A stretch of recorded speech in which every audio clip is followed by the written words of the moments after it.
வாங்க குழந்தைகளா, இன்னைக்கு நம்ம என்ன பார்க்க போகிறோன்னா, ஒரு பூனையும் எலியோட கதையை பற்றி பார்க்கலாமா?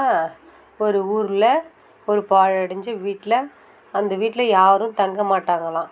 அங்கே நிறைய எலிகள் சந்தோஷமாக இருந்துச்சான். சந்தோஷமாக இருக்கும்போது அப்போது ஒரு நாள் திடீர்னு பூனை ஒன்று அங்கே வந்துச்சான்.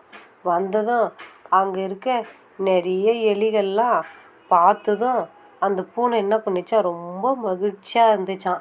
அது ஒவ்வொரு நாளைக்கும் ஒவ்வொரு எலியாக பிடிச்சி அந்த பூனை சாப்பிட்டுச்சான். எலிகள்லாம் ரொம்ப பயந்து நடுங்குச்சான். எலிகள் எல்லாம் ஒன்று கூடி பூனையிடம் நம்ம எப்படி தப்பிக்கிறது யோசனை பண்ணிச்சான்.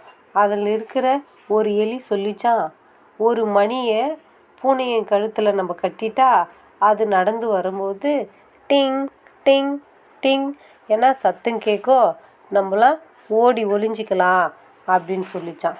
பூனை ஏமாந்து போகும் என்று சொல்லி அதுங்களாம் அந்த எலிகள்லாம் ரொம்ப மகிழ்ச்சியாக சந்தோஷமாக துள்ளி குதிச்சிச்சான்.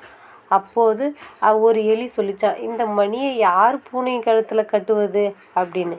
இதை கேட்டதும் யாரால் கட்ட முடியும் என்று எலிகள்லாம் யோசிச்சு கொண்டு இருக்கும்போதே பூனை வந்துருச்சான். பூனை மியாவ் மியாவ் என்று பூனை சத்தம் போட்டுக்கினே வந்துச்சான். எலிகள்லாம் பயந்து ஓடி போய் ஒளிஞ்சிக்கிச்சான். நீதி, முடியாத யோசனையால் எந்த பயனும் இல்லை. பாய் குட்டீஸ்.